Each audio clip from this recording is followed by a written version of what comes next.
La nécessité et les conditions de la prière pour les commençants. Nous avons déjà exposé la nature et l'efficacité de la prière. Il nous faut maintenant rappeler ces quelques notions à ceux qui débutent, ceux qui commencent leur vie spirituelle, en leur inculquant la nécessité et les conditions de la prière, et leur apprendre à méditer.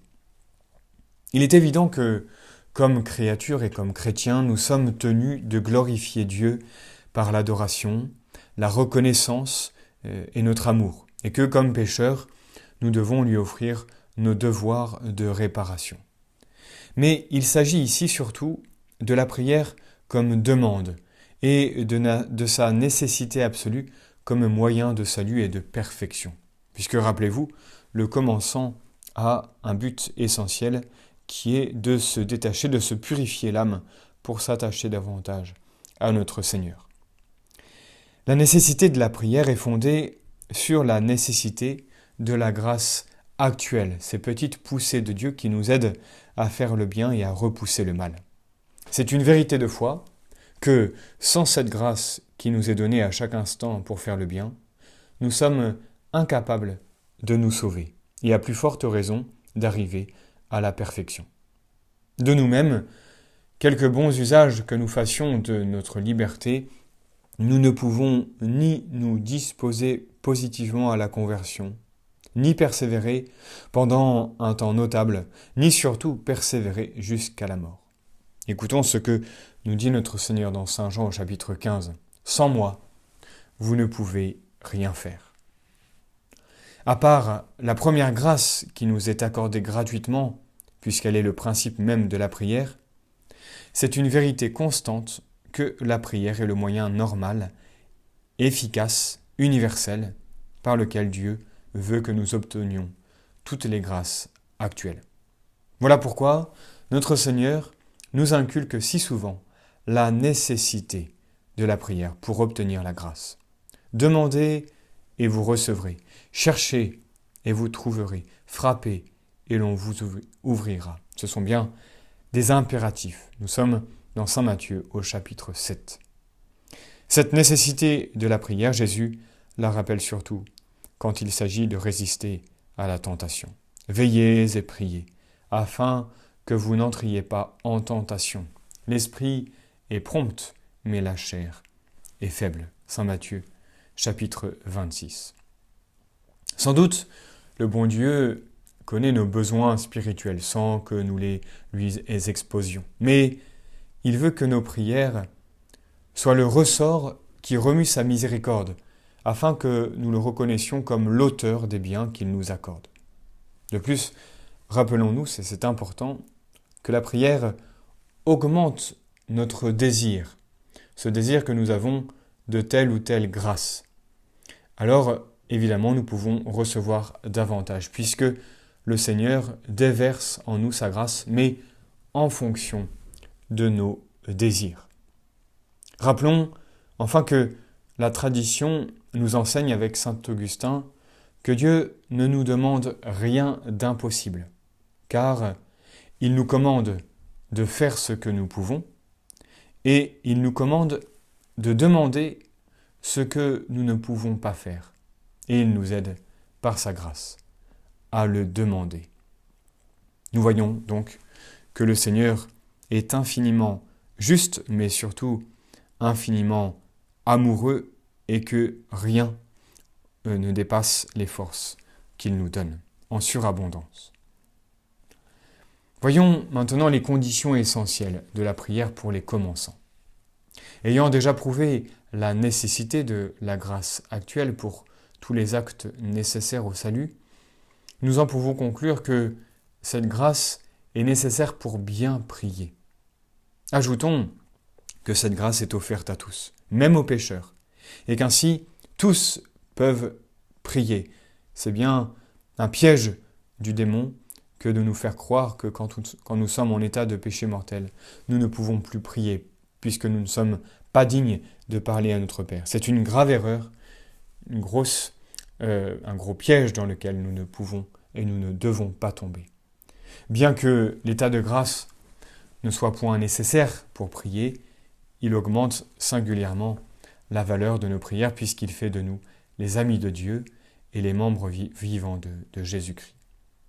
La condition la plus importante est de ne demander que les biens qui nous conduisent à la vie éternelle. Et secondairement, dans la mesure où ils sont utiles à notre salut, les biens dans l'ordre temporel. C'est bien ce que nous dit Jésus dans Saint Matthieu chapitre 6. Cherchez premièrement le royaume de Dieu et sa justice, et tout le reste vous sera donné par surcroît.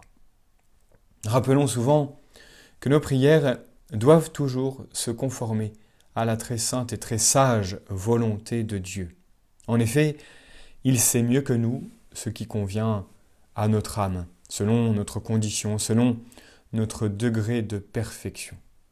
Et comme nous le fait remarquer saint François de Sales, nous devons vouloir notre salut comme Dieu le veut, et par suite vouloir et embrasser d'une résolution absolue les grâces qu'il nous offre.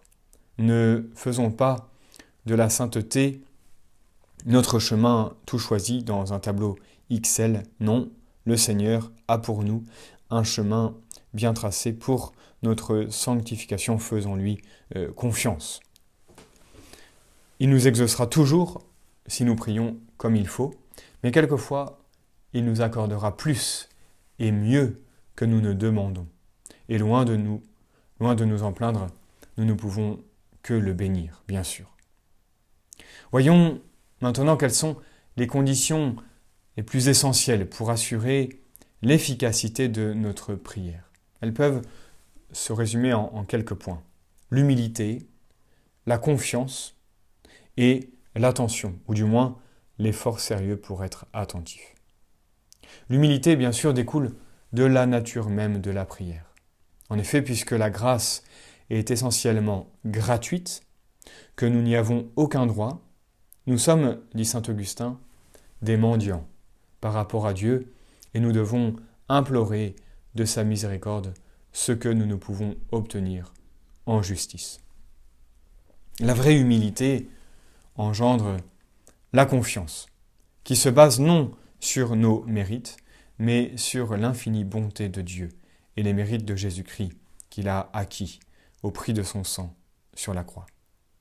Sans doute le Seigneur semble parfois ne pas nous entendre parce qu'il veut que notre confiance soit persévérante. C'est aussi une des qualités de notre prière. Quelquefois le Seigneur semble un petit peu sourd, mais c'est pour que nous sentions mieux la profondeur de notre misère et le prix de la grâce, et pour que nous augmentions en nous ce désir. Et ainsi le Seigneur peut déverser davantage les grâces qu'il a prévues pour nous.